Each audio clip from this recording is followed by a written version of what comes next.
You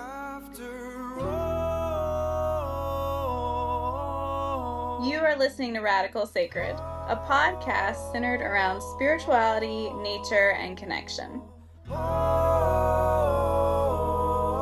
I'm Phil Dickey, pastor, eco-spiritualist, activist, friend of trees, and a small-town Missourian living in the heart of Dallas.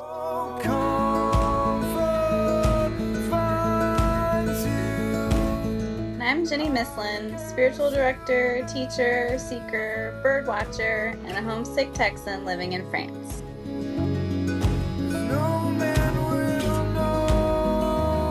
Join us now as we live the questions, learn from open-hearted conversations, and explore our own deep and sacred roots. Don't Bother the Earth Spirit by Joy Harjo. Don't bother the Earth Spirit who lives here. She is working on a story. It is the oldest story in the world, and it is delicate, changing. If she sees you watching, she will invite you in for coffee and give you warm bread, and you will be obligated to stay and listen. But this is no ordinary story. You will have to endure earthquakes, lightning, the deaths of all you love, the most blinding beauty. It's a story so compelling you may never want to leave. And this is how she traps you. See the stone finger over there? That is the only one who ever escaped. Amen. Cheers to stone fingers. Greetings, everyone. Welcome to this episode of Radical Sacred. This is a gift for Jenny and I because this is version 2.0 of our interview with Kaitlin Curtice. Kaitlin is an award-winning author, poet, storyteller, and public speaker. She's also an enrolled citizen of the Potawatomi Nation and writes on the intersection of spirituality and identity and how that shifts throughout our lives. Does a lot in the realm of interfaith work and relationships, leads workshops, retreats, has spoken and been on panels at the Aspen Climate Conference, which I love, and also at Chautauqua Institute, which is also really cool. And we, 2 months ago had a conversation, and then we had an error in the recording, and so it was just not up to the par that we wanted to put it out there because it was such a good interview. And so Kaitlin's been very generous to come back, and I actually really love this because I thought I'm gonna go back and re-listen to the interview, and because we had great conversations and good questions, and I just loved it. And I was like, no, just like your story, just like your book is all about an acorn growing into an oak tree. Like, we're not the same, right? We're not in the same space. You're not in the same space. We have grown in the last however long it's been, 2 months, 3 months, whatever it was. And so we're going to let the conversation and the story develop and be what it is for today. And so I don't remember what all the conversation pieces were, and I don't, you probably don't either, but we'll just trust that whatever emerges today is what's supposed to emerge today for our audience and just for the conversation at hand. So Kaitlin, thank you for joining us again and giving us more of your time, and we'd love for you to introduce any other ways that you feel would be helpful for our audience. Thank you. Bonjour, everyone. Kaitlin Curtice and Dejnikas Potawatomi and Dow. My name is Kaitlin Curtice. I'm a citizen of the Potawatomi Nation. And yeah, really grateful to be here. And what you're saying just reminds me of, I think in my book, I think it was in Native, maybe, I put a note at the end that was basically a note to the reader about how, the version of me that they were reading in Native is not the one that will remain. And as authors, when we write a book, it's like a time capsule. It gets trapped in that time period, and which is sad, actually, and that we have, usually when we write a book, by the time it comes out, we've changed so much. And then as we're releasing the book, we continue to change because we're humans.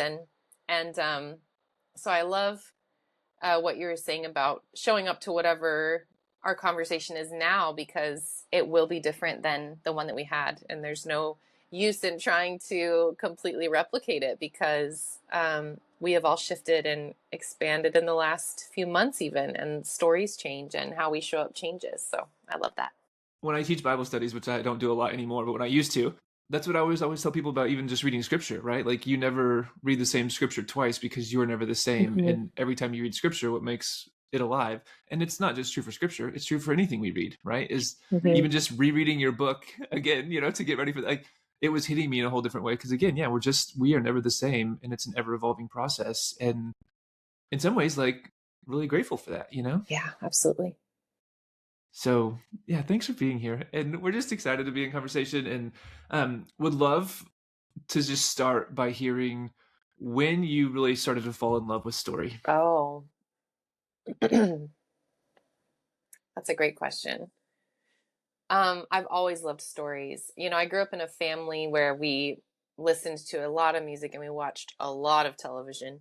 And, um, and then also growing up in a traumatized family, TV characters really became a huge part of my life, growing up with the TV shows that I watched, the movies that I watched, whether it was like Little Mermaid when I was very little to all of the like sitcoms and shows that used to come on, Saved by the Bell and Fresh Prince and Family Matters. And, and then there isn't a point in my life where I would come home every afternoon and watch Are You Afraid of the Dark and Unsolved Mysteries, which is terrifying, but it's what I wanted to do with my life.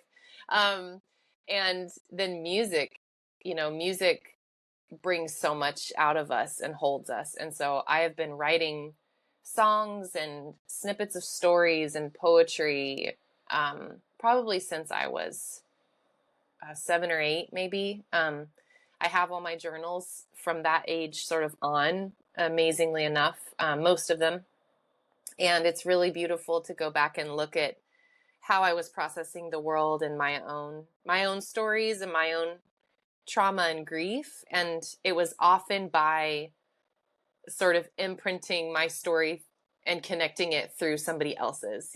I would write these really sad like songs or stories, and maybe they were about me, or maybe they were about me imagining how someone else might be going through something, and could I channel that and dream of their healing, as I was sort of dreaming of my own. I think that's always been a part of who I am. And when I first, tried to start writing more, I started a blog when my first child was born in 2011, and it was called Stories. And so even then it was just, excuse me, even then stories were just a part of me and were the lens through which I understood the world, and still do. So they've always been there, I'm sure, for all of us, but yeah, definitely a part of my life always.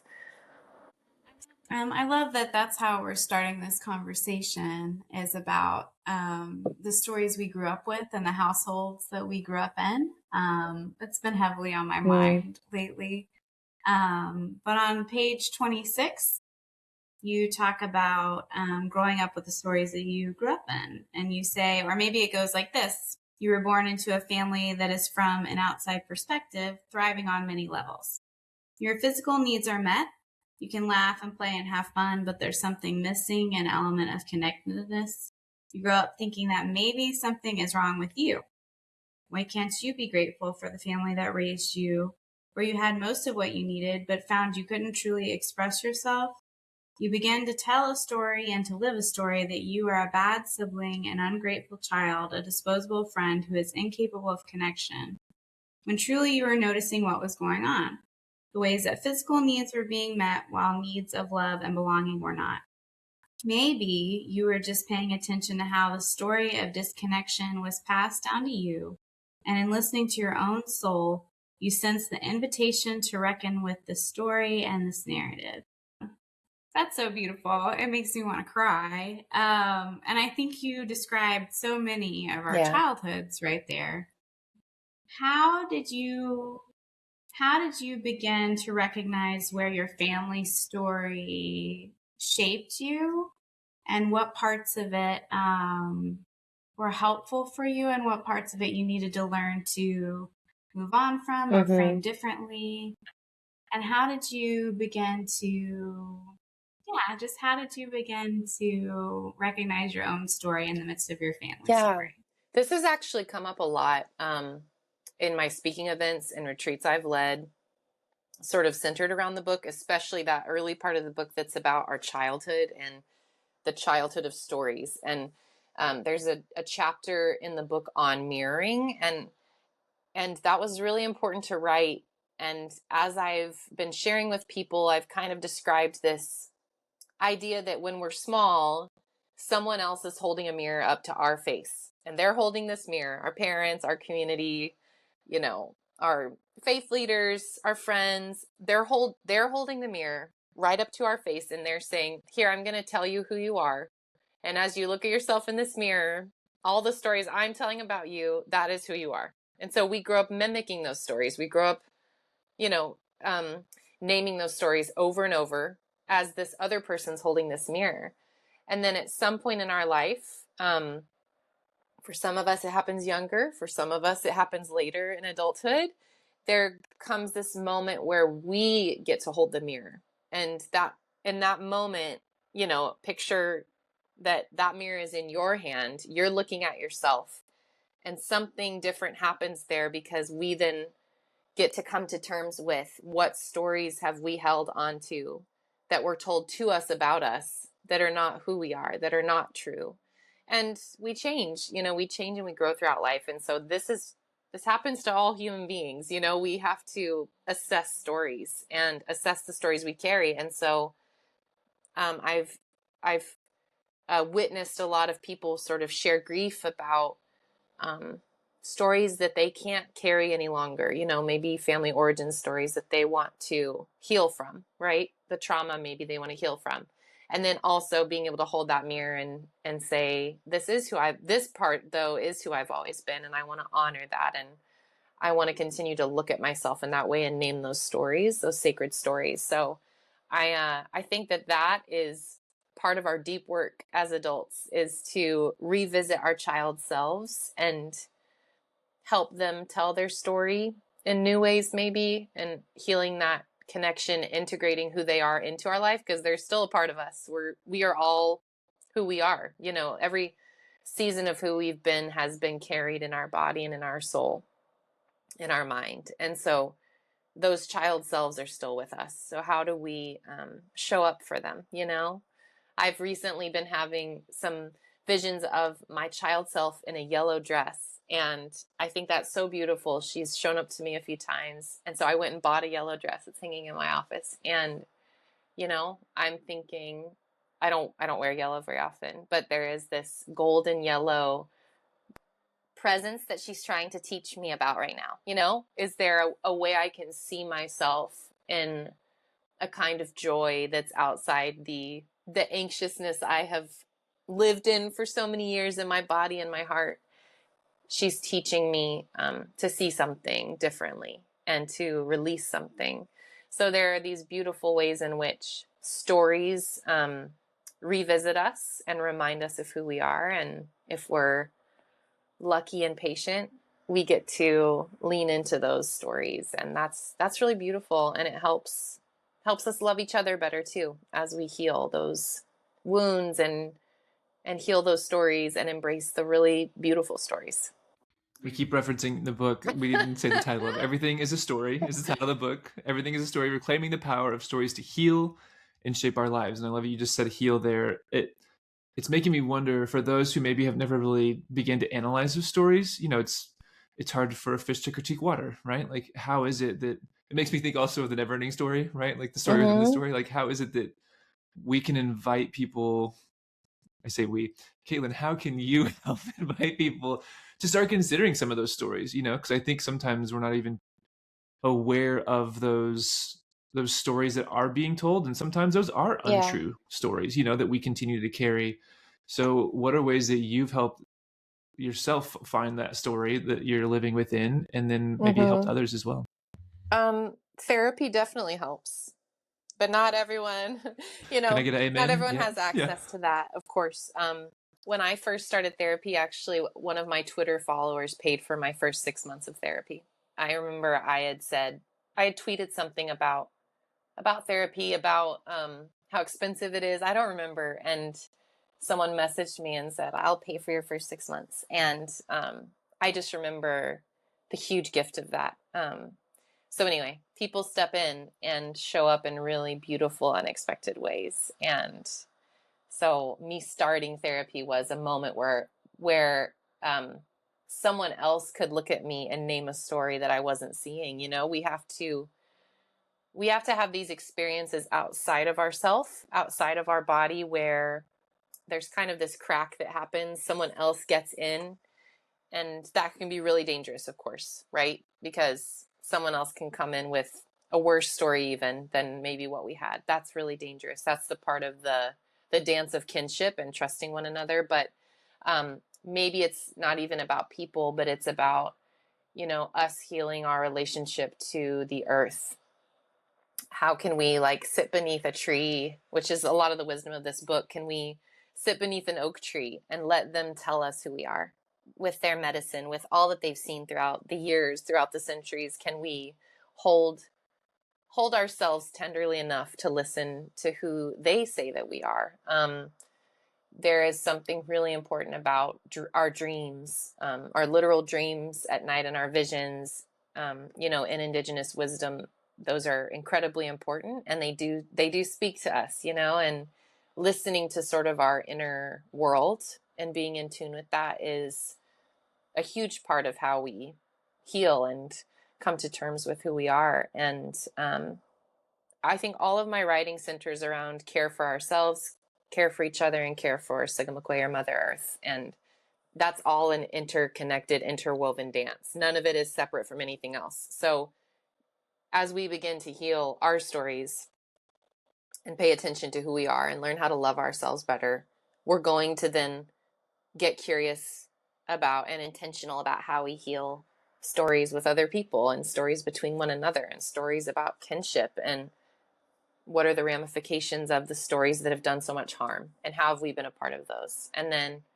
we're also healing our relationship to the lands and waters around us. And so all of that is interconnected, and it can start as something as simple as reading a new book that helps us process it, or allowing ourselves to be changed by an experience, or beginning to heal our relationship to the earth, writing love letters to the earth, or trying to get outside more, or just spending intentional time sort of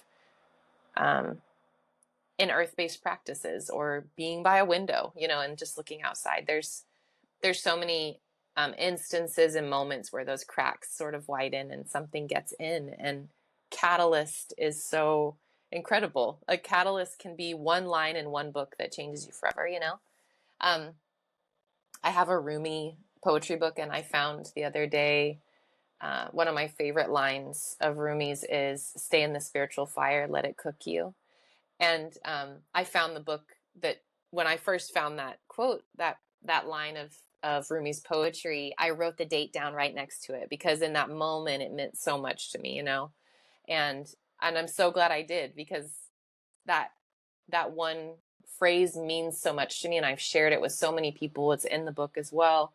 And to have sort of the time stamp of the moment it changed me. I remember where I was sitting. I remember the red chair I was sitting in. It's the red chair that's still in my office. I remember that moment, and it changed me forever. So the power of catalyst in our lives, we shouldn't ever underestimate it, and we should remain open to it. And that this work and this embodiment we want to make it sustainable. We want to remember that we're humans, and we're growing and changing and evolving all the time. And to have patience and care for that as well is really important.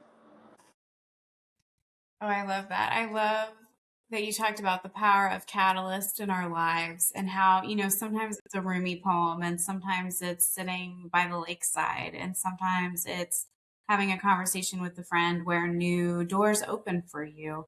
You never know what your catalyst might be. But it requires us noticing our catalyst. Requires presence, it requires being able to be like, I'm feeling something right now, and I'm not going to move away from it. I'm going to move towards it. How do you stay present? What are some of the things that you do to help notice when those catalysts come up? How do you sit with all that is? Well, as I always have, I journal a lot every day. And that also is important, because you can go back and reread your journals, and you don't have to be any kind of journaler. Just write what's showing up in your life and put it on paper so that you can return to it. When we have visions or dreams or images, like like a yellow dress that's sacred to me right now. I don't want to forget that. I want to write it down. I want to remember, you know?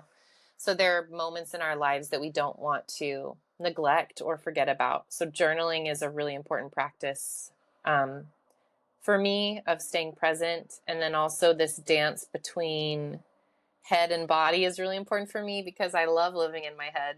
It's so great. I am in my head all the time until it's not great. And then I'm ready to get out of it for a while and get back into my body. And so, so the dance between, Yep. you know, being in our minds and then practicing embodiment in really important ways, even if it's exercise, even if it's cooking yourself a good meal, if it is going on a walk or being present to the outdoors, if you can't get outside, sitting by a window and meditating. There's so many ways that we can practice embodiment in the world. So that's definitely an important sort of form of a dance for me. I'm always saying, you know, manage your energy. Like, what is my energy speaking to me?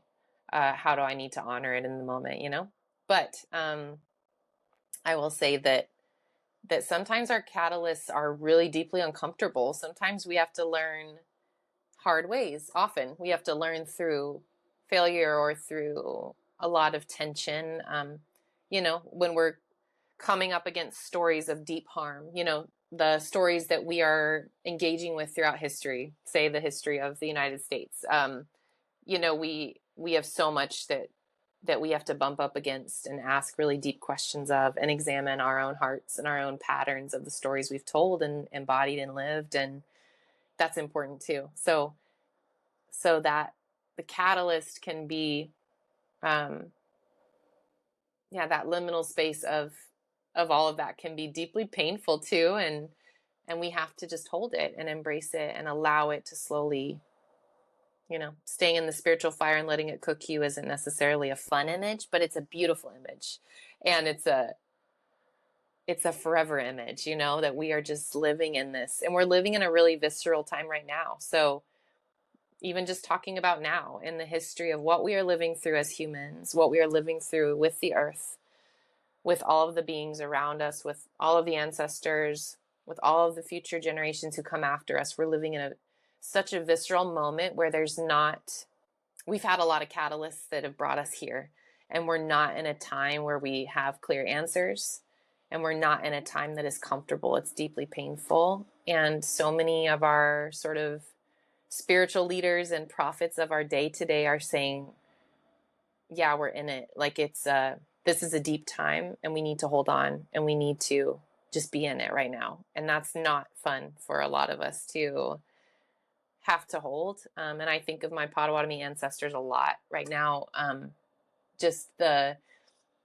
We have something called the Trail of Death in our history in our tribe. And it was in 1838, a number of Potawatomi people were forcefully displaced from Indiana and had to walk to Kansas for 2 months. They were forced by the U.S. government to leave. And I think of them a lot because in that liminal, visceral time, you know, these elders, these family members were being forced away from everything they knew, and they didn't have answers. There were, you know, and all they could do was grieve and be present and hold the space and hold some sort of dreams and hopes and vision for future generations, which is me now. Like they were holding something for me that I can carry now. And that is what we have to do right now, is we have to hold this space, hold the sacred space, the painful, visceral space of right now, and be present to it, and do what we can to give what we can to future generations. And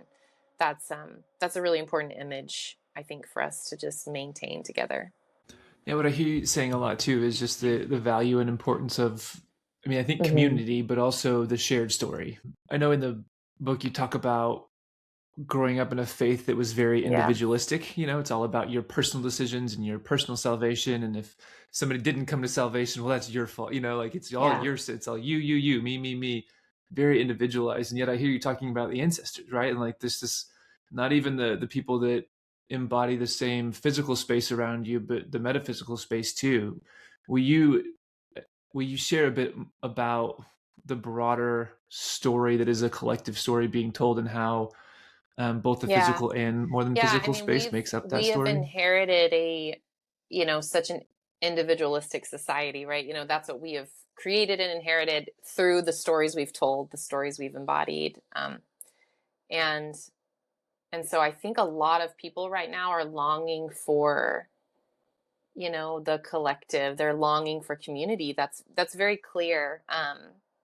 Watching what's been happening in Minneapolis and how people have been showing up in community to one another, messaging with friends and just hearing their stories about neighbors showing up for each other and meals being made and bakeries baking bread and artists and activists just showing up with their gifts. And I think when we bear witness to that, we understand the longing in us for that, and I think, of course, Indigenous communities globally throughout history, that's the collective, and community is a part of who we are. So that is a gift, but it's something that's going to take a lot of healing. If, as the title of the book says, if stories are alive, if everything is a story, then that means we have to step back and really examine the stories that we live with and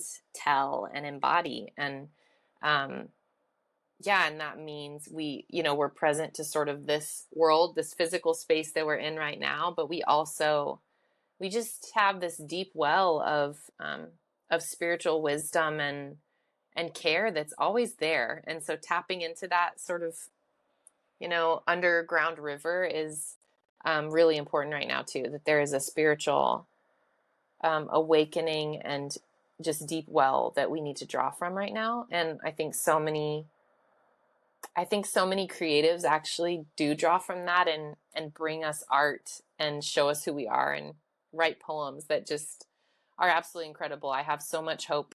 Even when I open Instagram and I just see digital artists or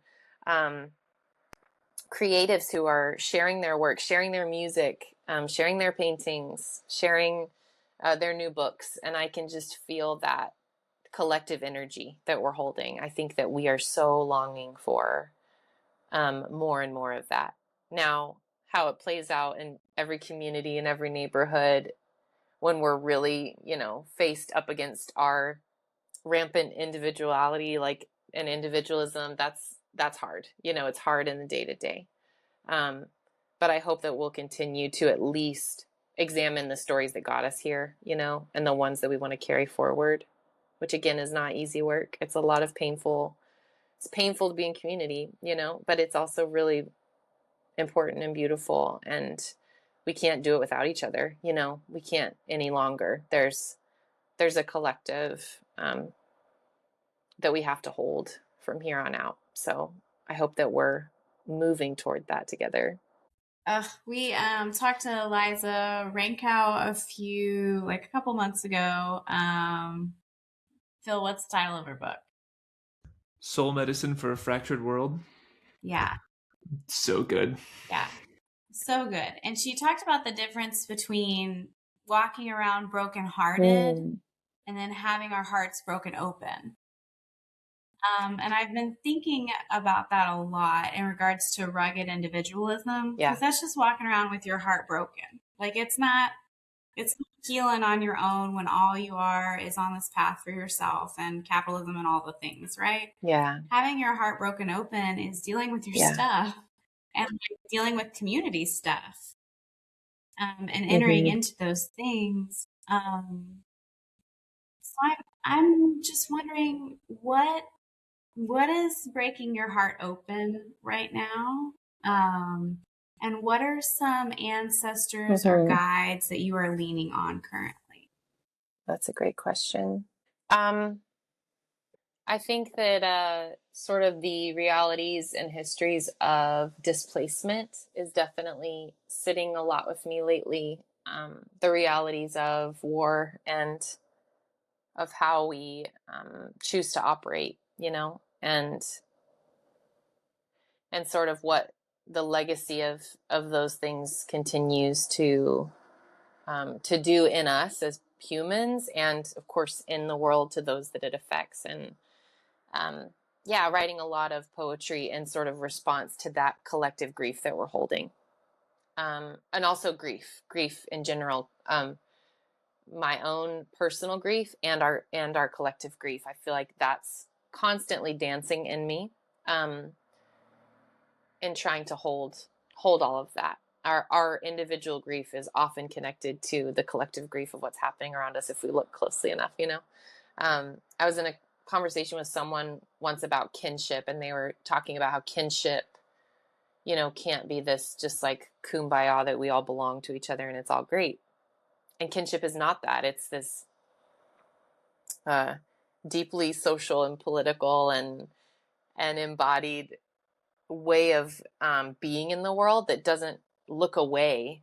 We're not looking away from things. Kinship is like deeply looking in, deeply looking in, and choosing not to look away. And then if we're choosing to do that, we hold that space together and we continue to move deeper with one another and deeper into the earth, deeper into what it means to really belong to one another. So I think about that a lot too, that we're holding the realities of that right now. And my response is often poetry. It's often writing. My books are often a response to that, when sort of the surface level conversations aren't enough. I'm always thinking, what is my medicine to offer in a book?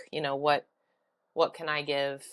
And that's all of my books have been that. What medicine can I not put on social media, and can I put into a book that goes further and is, created in this sort of incubator? And that always is a part of my process too, as a writer, is responding in that way. Will you share a bit about the role imagination plays in your writing and just in the way that you live? Because I feel like there's a lot of bad in the world, and sometimes it's hard to create that which we haven't seen. And so the idea of not even just an individual imagination, but a shared imagination too, can help us live into the world that we would much rather be a part of. It's really difficult. It's not easy to say, in the midst of something terrible, to say, well, just imagine something better.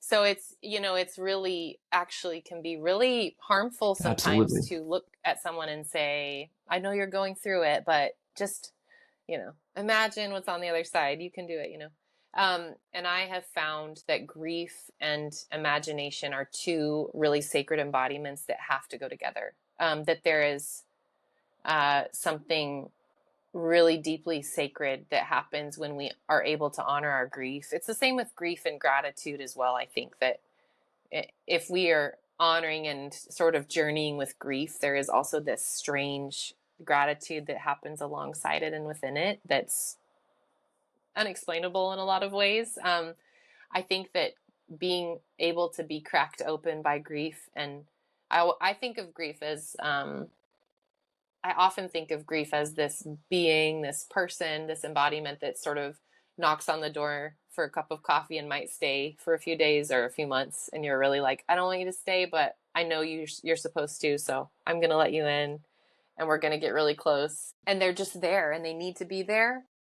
And you might not like that they're there, but they're holding space with you, and they're not leaving anytime soon.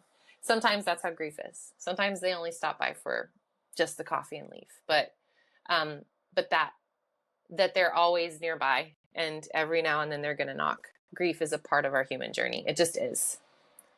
The individual and the collective, again, that moves and changes of how, like you were saying, Jenny, how we're allowing ourselves to be sort of broken open by the world. And what was the other part of what you asked? What are we talking about? Just the imagination piece, the expansive. Yeah. No, that's okay. In the grief. Grief's a big one. Yeah. So allowing ourselves to move and be with grief, I think is one of the things that then has this kind of magic reality about it that allows us to ask, then, what do we imagine? And, we live the seven generations prophecy, which is, living our life in a way that honors the 7 generations who come after and the 7 generations that came before. And Jenny, you were asking about ancestors that guide me, and yeah, my Potawatomi ancestors guide me a lot, and the collective ancestors of writers and prophets who just show up and hold space. And Saint Bridget is someone who means a lot to me, and her like liminal, fierce space holding, threshold holding is really important to me. So I think that if we hold room for that grief, there is this what could possibly be. And I'm not going to know the people who are 7 generations down the line. I'm not going to know them. And I didn't physically know those who came before me, but the healing that I do in my lifetime will ripple out to them. And the healing we don't do in our lifetime will ripple out to them. So that's the lesson for even those who came before us. We have to be honest about whoever our ancestors are, whatever we come from. That's not a connect with your ancestors and sort of ignore the implications of history. It's connect and understand who we need to be now in our lifetime. And I don't know the 7 generations that come after me, but I still can hold this. It's almost like this beautiful blurry image of them. And in holding that, my dreaming and my imagining for their good, for their healing, that is what motivates me to heal for myself as well, and to heal in a collective way, and to heal my relationship to the lands and waters around me even. So it's all connected, and interlocked. And I think that is so beautiful, and actually I hope is empowering for us, that we don't just live this timeline and that's it, that there is something that's expanding beyond us. And can we allow our imaginations to hold that possibility and live beyond us when we don't see it clearly. And that's okay. It's okay to not see things clearly. You write a lot about just the wisdom that comes with being a certain age. Yeah. The wisdom that comes with midlife transitions. And I'm going to be 45 in June. And so that's where I am. And it's such an interesting time period, because society's like, oh, you're right. 45. Like that's, right. You need to start injecting stuff into your face and like acting like you're not 45. And I found it to be this really mystical time period where I am way more comfortable in my story and the stories that I want to travel in, and way more open to letting go of things that are no serving me. And you talk about haggitude in your book, the Sharon Blackie quote, which I love so much. We're hags with attitude. We hit the age when we shift and change, becoming another iteration of ourselves, living inspired by the feminine mystics and goddesses across cultures and literature who guide us. You talk about learning to listen to our bodies. We may not get answers right away, but we get a new story, one that has been calling to us for a long time. Will you talk to us about the wisdom of midlife and like what you've learned and what loved writing about what helps that, you in this season? Would love to write more on that. I'm grateful that we're in a time where, conversations on like perimenopause and menopause, these things are at this moment, they've been popular before, but they're popular and being paired with science and ways to sort of lean in. But I know that my Instagram algorithm has a whole lot on, how to care for ourselves and in midlife, and conversations about our obsession with not wanting to age, and for women, and that's a really difficult thing. And I've noticed that as well, that there is this this clarity and sort of becoming that happens to us in midlife, and I'm really appreciative of that. And it's also difficult. It is again, like, it's visceral, so there is a lot to it that we can't necessarily control. It's sort of a surrendering to a story that's happening in us. And sometimes we have to really just trust the season that we're in without sort of knowing where it's leading us. And I think that for those of us who are entering into that stage of life, there is that tension and some of that difficulty of just not having answers and not always being sure. And for those of us who live with chronic illness, have an interesting relationship to our bodies and to how we care for ourselves, like that's also a huge part of that puzzle, but it's also, what we've sort of dealt with for a long time. So being able to try to like figure out answers to those things and care for ourselves and sort of combat the stories being told out there is really difficult. And again, just forces us into this presence with ourselves. There's such deep wisdom in aging, and there's such deep wisdom in holding space for what happens as we age. And that's why, again, another reason I wanted to sort of pair the life cycle of a story along the life cycle of an oak tree, because when you think of when oak trees get older, they get wiser, and you sit in awe of them. You see their age and you're grateful for it. You can understand all that they've sort of held in their lifetime and how they've sheltered others and cared for others, and how they've been a part of the stories of the world and what they have been, bearing witness to in the world. So I would hope that for us too, as we age, we get to ask those same questions of each other and of ourselves. What have we been bearing witness to, and how have we sheltered others, and what wisdom do we carry in our skin and in our bodies and in our hearts and our souls? And yeah, there's so much more that I could write on, and I want to write on. And there's so many wise, mystics and teachers and spiritual sort of prophetic writers who have given so much care to this and have written on archetypes and feminine wisdom and just showing up in the world to these moments and asking where they lead us. So I was really, really happy I got to write about that. Yeah. I'm just looking at our time. I'm like, why is it going so fast? I need it to slow down. I have so many more things I want to talk about. I've been reading this book, and it's talking about edges. And I think back to Victoria Lohr's talks about edge walkers, like that's what she refers to in her podcast, is all the edge walkers. And this book I'm reading about is talking about even the alphabet and how, like, when we came to write, the edge of a letter was really important, like where it started and where it stopped. And even in the Greek, when they began to have this alphabet and write, like the way that the pens they use, right? Like you was very distinct about the edge of it because it would put a little ink dab, and like there was a beauty in how you wrote. And it made, like, your journaling made me think about all this, right? That like even like writing in a journal versus typing is a very different experience, and one of the pieces here in this book, it says, edge is the juncture of pleasure, risk, and pain. And I know that you're a rock climber, and I think of rock climbing as a very edge experience.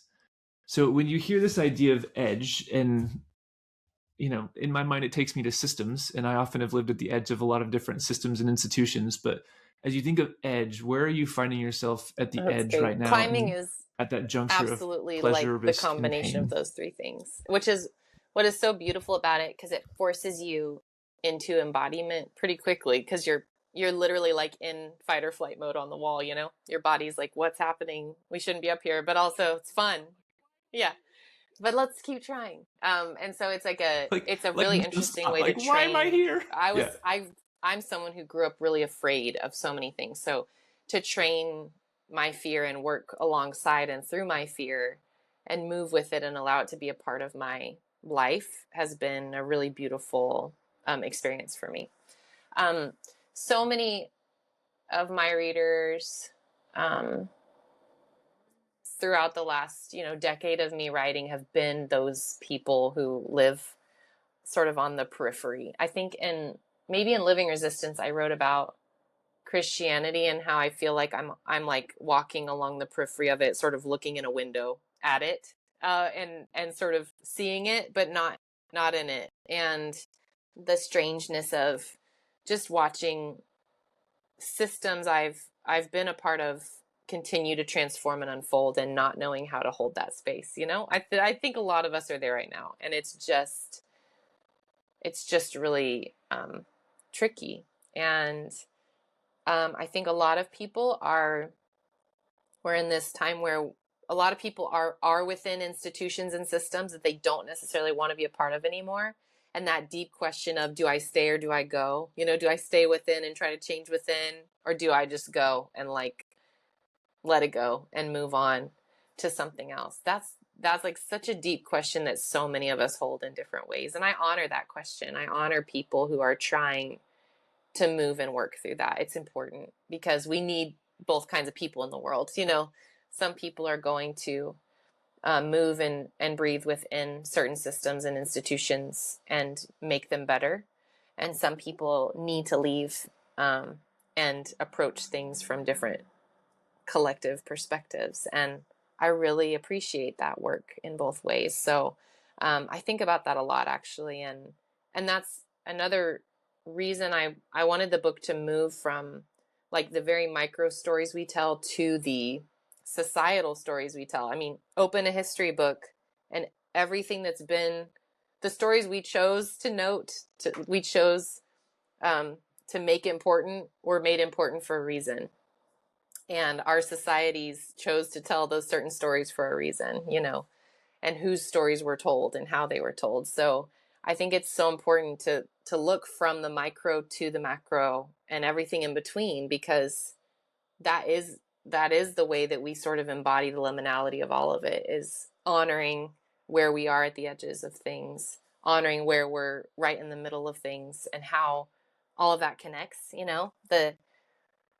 The personal stories do become communal stories, and then they might become bigger, and then they might become even bigger. And that can be to harm. That can cause deep harm in the world, or it can cause incredible healing in the world. But we're a part of it. So we have to choose how we're going to be a part of it. And I love being able to write books for people who are just trying to ask that question of their own edges, and pleasure, pain, and what was the other one? Risk. That, like, those three things sort of interacting in so many of our lives. Risk. And us trying to figure out our way in the midst of it. And that's beautiful. I think that's also a part of how we find our gifts in the world, is those interactions of, I care about these things, and we can't just, it's like you can't be all things to all people. Like, we can't choose to do everything. We can't do it. We can't sustain that work. So figure out who you are, trust your medicine, like trust your gifts in the world, and show up with those, because the edges need those people, like we need those people to hold that space. So lovely. Trusting your gifts matters so much. And also, I love how you write about fear and failure and all those things as more of an invitation than a condemnation, because oftentimes we hit the wall and we're super afraid, and we're like, well, I'm just going to shut down now. Or we fail and we're like, well, clearly I shouldn't be in this space and I'm not going to try.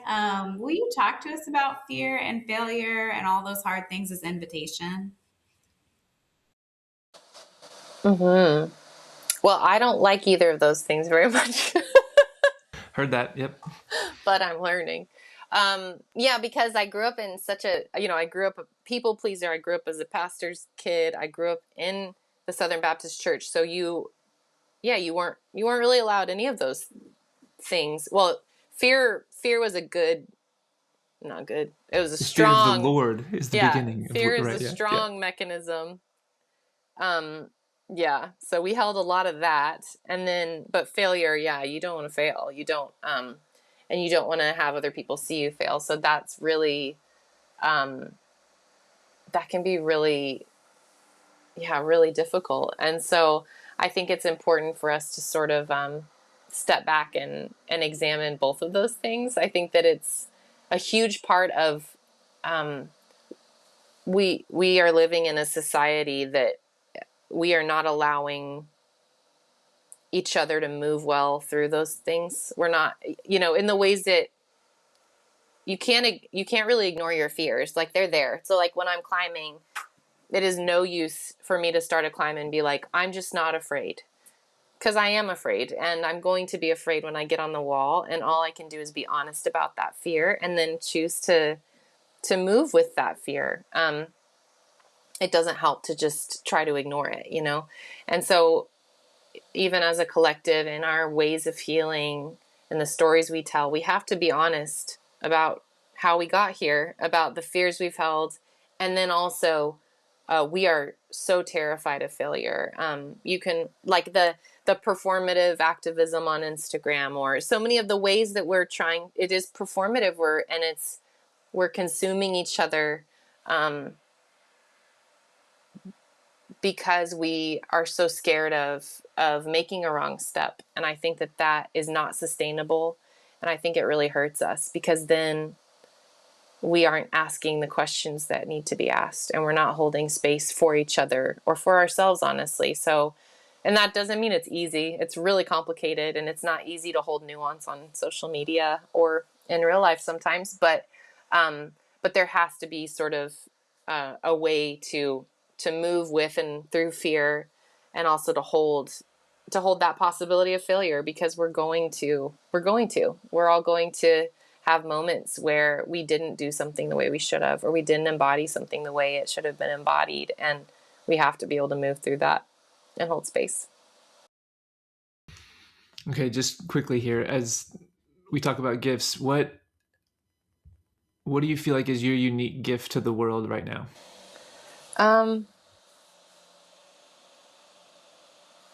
What I've been sort of living in and holding for the past year or two, at least a few years, is claiming my words as medicine. I was in a podcast once, and the woman said that, like, when she held my book, she could feel the energy in it, which meant a lot to me, because I write so carefully and want to embody good medicine. Our medicine as Indigenous people, we have earth medicines. We have these medicines that are what hold and sustain us. And so I want to live that and give that. And then the other thing I think is I love the idea and the embodiment of alchemy, of being able to take our grief, our trauma, both individual and collective, and alchemize it into something that is healing. And that's just remains a huge part of who I am. And I realized recently I've been doing that my whole life, is through the stories, through the poetry, through all of it, is alchemizing grief, alchemizing trauma and pain, and giving it to the world in ways that I hope are helpful. And that's a real gift. I'm honored to be able to do that as a writer. And I know musical artists who do that. You can feel it in their music. You can feel it when it happens. And so I want people to be able to feel that as they embrace their own healing through my healing. Kaitlin, where can folks find your work, and what do you have coming up that you would like for people to know about? So my favorite spot of the internet is my Substack, the Liminality Journal. And in May, we'll be writing daily poetry together, which I really love. And all of my upcoming events are on my website, caitlincurtice.com. And I have a lot of really great online events coming up that I would love for people to show up to if they can. So thank you. Well, this is our 101st episode. And so I love that This is kicking off our next 100 in just such a beautiful way. So again, I don't remember what our last conversation was. I think it was lovely too, but this has just been fabulous. And so truly grateful for you and the gift that you bring into the world, and for your sharing your gift with us today. Thanks so much. I'm glad. Thank you for being a part of the Radical Sacred community. In these uncertain times, may you cling to hope and deep connection, and may you work towards living in a spirit of reciprocity with all beings.